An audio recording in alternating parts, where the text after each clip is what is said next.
Has Xin Qi's father finally been exposed? It's now been more than 2 months since Yu Menglong's death. During that time, nearly all suspects connected to the case have faced an onslaught from netizens.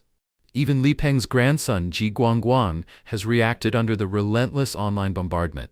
But there's one exception: Xin Qi. No matter how fierce the digital storm, no matter how deep the investigation dives, the man netizens identify as the direct killer at the scene remains submerged, completely silent. Such composure, many believe, can only come from having strong and powerful protection above. According to the latest update from commentator Li Muyang, some netizens claim that before undergoing plastic surgery, Xin Qi bore a striking resemblance to a young Xi Yuanping, the younger brother of CCP leader Xi Jinping.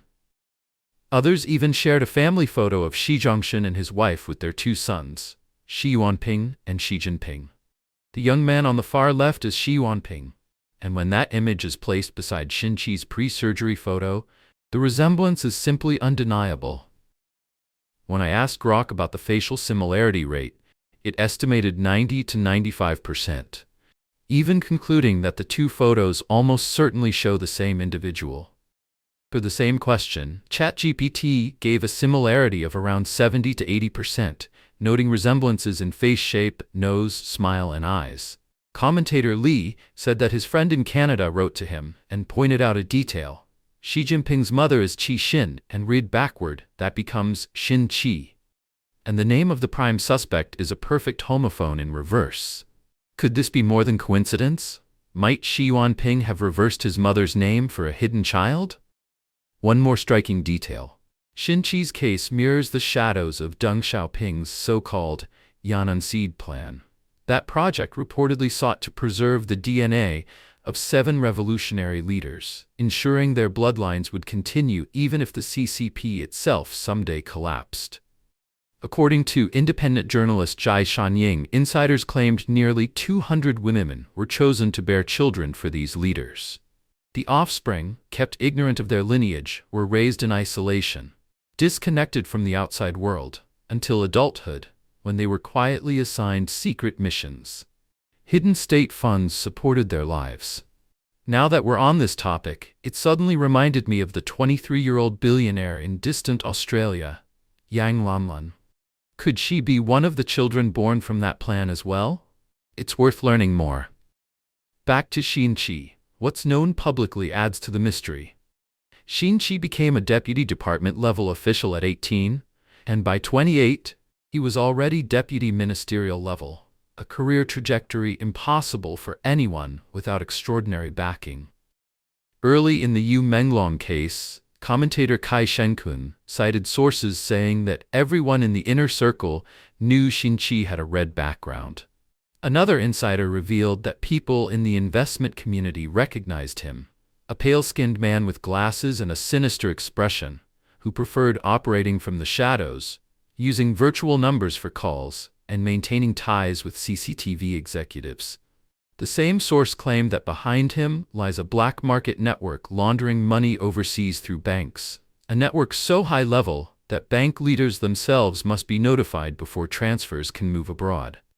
And so, piecing together every clue and every revelation, the silence, the connections, the uncanny resemblance, the mystery surrounding Xin Qi's father may already have its answer. Song Yiren's murderous nature unearthed again. Here's the latest update on one of the main suspects in the case, Song Yiren. After the incident involving Yu Menglong, Song Yiren released a lawyer's statement denying any involvement, but the public didn't buy it. They demanded that she provide a clear, verifiable alibi. Recently, an online whistleblower claimed that Song Yiren has vanished into thin air. After she went to Yunnan, all contact with her was reportedly lost. Now, multiple film crews and business partners are searching for her to demand compensation for breach of contract. According to the Great Current Affairs, what's even more chilling is what netizens discovered next, an old livestream clip of hers. In that video, when her beauty filter failed to turn on, she casually said, "This is so real. I want to kill someone." Some mocked, "People who've taken part in killing really are different. Even a random comment sounds murderous." At present, Song Yiren's new drama has reportedly been replaced, and several old negative photos of her have resurfaced online. Her public image has completely collapsed. 7 for her role in the matrimony. This year, she rose to claim the top prize. At a time when cross-strait political tensions are running high, Fan Bingbing's ability to connect by phone and publicly express her gratitude was nothing short of remarkable. Not long ago, she narrowly missed the top honor at the Tokyo International Film Festival, but told her director, "It's okay, we still have the golden horse." Her words showed she had long set her sights on this moment and refused to shy away despite the political climate. Yet, the CCP authorities lacked the courage to celebrate her success. Her studio posted a message on Weibo saying, "Congratulations to Fan Bingbing for winning Best Actress from Treasure Island for her outstanding role as Fen Yan in Mother Boomy." Though the post avoided mentioning Golden Horse Awards or Taiwan, replacing it with the euphemism Treasure Island, authorities still grew uneasy, and the post was quietly deleted soon after. Even so, the story ignited heated discussion among mainland netizens. Fan Bingbing herself didn't hold back. After her studio's post vanished, she took to Weibo again on the morning of the 23rd, writing, "I just finished replying to over 600 congratulatory messages from friends and devoured 3 hairy crabs. At this moment, I feel both happy and a bit dazed." That post, too, was swiftly deleted. But Fan Bingbing remained true to herself. She didn't back down. She reposted the message again, and countless mainland fans were moved by her courage, flooding her comments with words of support. However, under heavy censorship and the Chinese government's effort to maintain control of public sentiment, not a single mainland media outlet reported on this major achievement. The topic was also entirely missing from the top 50 Weibo searches and the top 30 Baidu rankings, a clear sign of deliberate suppression. The nature of the CCP authorities has not changed in the slightest. I want to start over. Fan Bingbing's fall and China's billion-dollar money laundering Pandora's box. Born in 1981, Fan Bingbing stepped into the spotlight at a young age. At just 16, she starred in the wildly popular Taiwanese TV drama My Fair Princess, a phenomenon that swept across the entire Chinese-speaking world and made her an overnight sensation. Generations of viewers on both sides of the Taiwan Strait grew up watching that show. From there, she climbed step by step into the ranks of China's top actresses. In 2018, Fan was caught in a massive tax evasion scandal and fined an astronomical 880 million RMB, approximately $124 million US. She was branded a tainted celebrity, and Chinese authorities imposed a sweeping ban that froze her career overnight. Virtually erased from public life, she turned outward, seeking opportunities abroad and taking roles in several international productions. In recent years, she worked in South Korea, Malaysia, and other countries, eventually relocating to Hong Kong. Her comeback began in 2023 with the Korean film Green Knight. She appeared at the Singapore International Film Festival and the Berlin International Film Festival, served as a jury member at various global film events, and endorsed multiple international brands through livestream campaigns. Slowly but surely, she re-emerged before the public eye. But her return was far from complete. Until 2025, when she starred in Mother Boomy, earning a nomination for Best Actress at the Tokyo International Film Festival, and once again drawing international attention. When Xin Qi stepped on stage to accept the award on Fan Bingbing's behalf, he recalled that at first, he didn't understand why Fan worked so hard for this role, but she had told him simply, "I want to start over." Deeply moved, Chong said, "Being able to accompany an actress on a new beginning through Mother Boomy is the greatest blessing a director could have." After Fan Bingbing's yin-yang contract, which refers to dual or falsified agreements listing different payment amounts and sky-high pay scandals were exposed, another major case surfaced in 2021. Actress Zheng Shuang, one of China's post-90s Four Little Flowers, was found to have used the same method to evade taxes, earning an astronomical 160 million RMB, about $22.5 million in acting fees. The revelation reignited discussion of earlier tax-related scandals. The CCP's state-run People's Daily reported that since the campaign to regulate film industry tax practices began in October 2018, by the end of that year, self-reported back taxes had reached 11.747 billion RMB, approximately $1.7 billion. Later, renowned screenwriter Zhao Dongling disclosed that those back tax payments involved over 700 artists, yet only fan Bingbing was blacklisted and banned. According to the People's Paper, for years yin-yang contracts have been common across China's film and TV industry, driving inflated celebrity pay while concealing tax evasion and money laundering schemes. The term money laundering itself originated in the United States. In the 1920s, a Chicago crime syndicate led by Al Capone held vast sums of illicit cash it couldn't deposit in banks. The gang's treasurer bought a coin-operated laundromat and ran a legitimate business.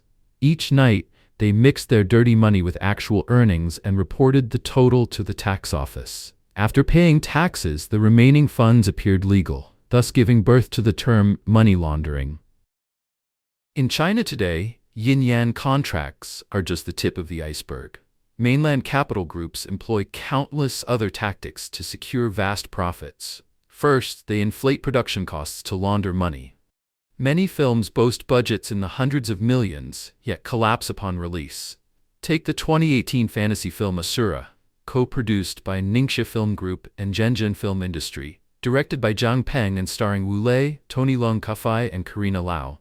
The movie took 6 years to make, cost 750 million RMB, approximately $106 million, and employed over 200 professionals from 35 countries for art, costumes, and sound.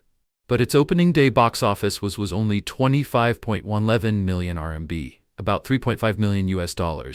After 3 days, it hadn't reached 50 million RMB, about $7 million. With a Dubon score of 4.1 and overwhelmingly negative reviews, investors soon pulled it from theaters. Second, they fake box office revenues. Imagine 100 million RMB in black money invested in a film that actually costs only 10 million. The real income is 10 million, but the investor colludes with the leading actress and cinema operators to falsify receipts showing 100 million in sales. The investor successfully launders 100 million RMB and may even gain a relationship with the actress as a bonus, while she earns fame and fortune, a so-called double win. Mainland actor Sun Hongwei once exposed this murky world. Every day we receive scripts. 70% of them shouldn't even be made because they'll definitely lose money. Some investors just use film projects to chase actresses, launder money, and stir up chaos. This industry isn't as clean as it used to be. Third, they split payments, forge contracts, and invent fake positions to disguise huge salaries.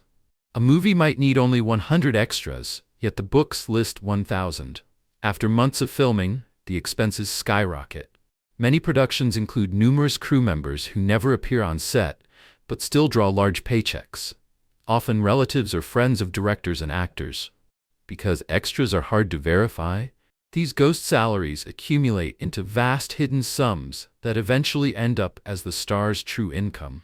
As we've reported previously, the Yu Menglong case exposed an even darker reality: how CCP elites have used state-owned capital for money laundering and arms trading.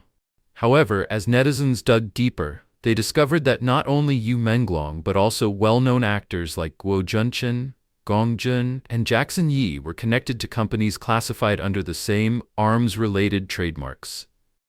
Rumors have since spread that a hacker organization has publicly claimed to hold money laundering contracts worth 20 billion RMB, approximately $2.8 billion, along with recordings of confessions from the suspected perpetrators. At this moment, while China's domestic internet remains shrouded in darkness, sparks of hope abroad are spreading like wildfire. Yu Menglong never wanted his future to be hazy, and the world refuses to let his death be. A netizen named Janice in Kuala Lumpur, Malaysia, has been distributing flyers calling for justice for Yu Menglong at local bookstores. Even more inspiring, she translated the entire flyer into French and plans to contact friends, media outlets, and human rights organizations in France to bring Yu Menglong's case to the international stage. Another supporter from Prague, Czech Republic, spent several days quietly posting flyers alone on the streets. Every single flyer was carefully laminated to withstand the weather, showing her deep dedication. Meanwhile, in Taiwan, digital billboards supporting Yu Menglong have appeared across Keelung, Taipei, Tainan, and New Taipei. Netizens there said, "Since there's no path left at home, let the light from abroad shine in." And here's a story that moved many to tears. A netizen found an old interaction between Yu Menglong and a fan dated July 6, 2020. That day, a fan left a heartbreaking message saying that her time was running out, that she was about to leave this world. Yu Menglong replied that very night, "My darling from a distant land. In another world, you must be happy and free of pain. Become a little angel without illness or sorrow. If there is a next life, I still wish for you to like me, to stay by my side." Later, the fan's younger sister replied, saying she believed her sister would smile peacefully in heaven after reading those words. At that time, Yu Menglong was gently comforting a fan's spirit beyond this world, never imagining that just a few years later, he himself would leave in such a tragic way, and that even after death, he would be denied peace.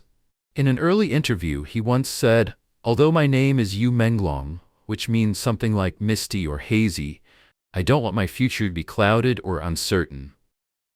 He didn't want his future to be hazy. Yet now, power is trying to make his death hazy, even attempting to erase him completely from the public's memory. What do you think? Share your thoughts in the comments. We'd love to hear your perspective. If you found this analysis valuable, don't forget to like, share, and subscribe so you won't miss what's coming next. Thanks for watching, and we'll see you in the next episode.